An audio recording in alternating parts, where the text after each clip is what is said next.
Dog owners, unite! Are you ready to get to know your dog better? Welcome to America's Dog Whisperers with Mark German and Janice Wolf. This program will help make your good dog great and your great dog fabulous. Now, here's Mark and Janice.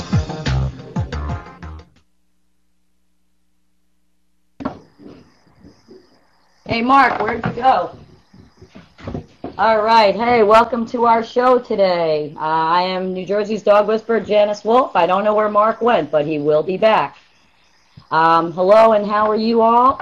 It's been a very eventful week for a lot of people. Hope nobody's out there got the swine flu, but I guess there are more things to worry about than that. Mark, where are you, buddy? I'm right here. All right. Introduce thyself. Okay, I'm Mark German. I'm America's Dog Whisperer. Janice Wolf is now the Lady Dog Whisperer. Sean, if you want to type that in, but Lady Dog Whisperer is the name we came up for her. Fix that dog, Janice. They're playing. They just ate their dinner, and they're so happy. So we've got a... Hang on. I'm going to let me take care of that. So, Mark... We're going to listen to Janice's dogs all night long. We've invited our dog whisperers from around the country to join us tonight if they can figure out how to get on from the website and stuff. So hopefully we'll be able to introduce you guys to the other whisperers around the country. Tonight we're going to talk about what you saw at the very beginning of the show with Janice with the dog on her lap. There's a lot of people who thinks that dogs shouldn't be on your lap, dogs shouldn't sleep with us in our beds, or sometimes they go as far as dogs shouldn't even be in our house. Well, you know, if you've got a stable dog, you can do all those things with them. It's those dogs who are out of control that, you know, people don't want to bring in the house.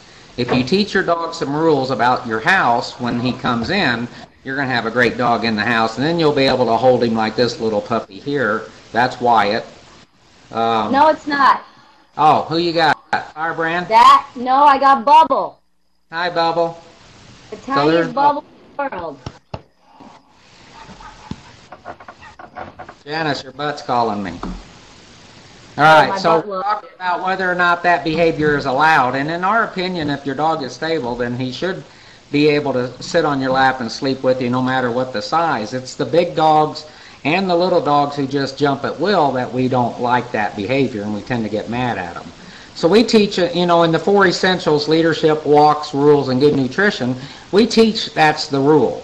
You know, in our opinion, to become a leader, you have to provide and protect for your pack. Well, what better way to provide for them and protect them is if they're sleeping in the same room or den with you. If you put a dog out in the garage or downstairs and then you sleep upstairs, you know, if your dog's got some behavioral problems, that's going to make those conditions worse, because if he's the leader, he can't get to his pack, and if he's the pack, he can't get to his leader. So we always recommend dogs sleeping at least in the same room. If you don't want them in your bed, that's your business. But they should still be in the same area with you if you're rehabilitating your dog. Hey. All right. Just putting things. Hi, Michaela. Mark, yes. It's interesting that what you're talking about how people treat their dogs differently. I just came from 2 different classes, and in both cases, the people didn't allow the dogs to sleep not only in their bed, which, okay, I can understand if you have a hairy dog or a hairy husband, but the problem is if you don't let your dog sleep with you, he winds up not being able to be protected by you. The goal of having a dog is to be able to provide and protect that dog, like Mark was just saying. So in the first case, the lady had 2 dogs. They were completely out of control. They were peeing in her gourd. She had a beautiful house. They were peeing in the house. They were ripping things up. They were just out of control. She said, well, the one keeps me up at night, so I have them outside in the hallway. Well, guess what? The hallway leads to her room, her kids' rooms, everybody in the house's room. So those dogs were actually put in a position of being right there protecting all the people in the house.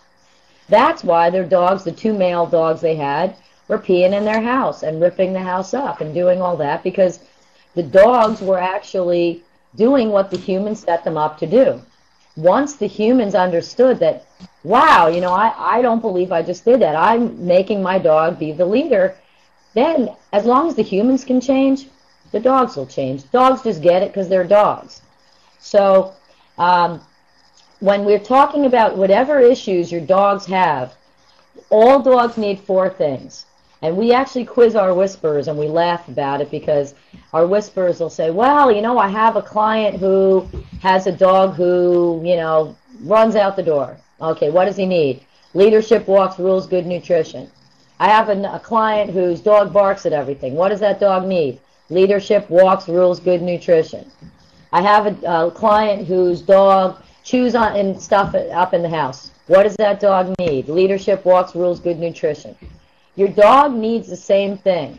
Even an aggressive dog still needs the same 4 things. It's just that you're not going to go there. You're not going to correct an aggressive dog. That's when you call us, and Mark or I come, and we have a couple of our whisperers this year who are going to be certified, a gal in, I hope, in Rochester, and we have Susie in Maryland who are going to be certified aggression.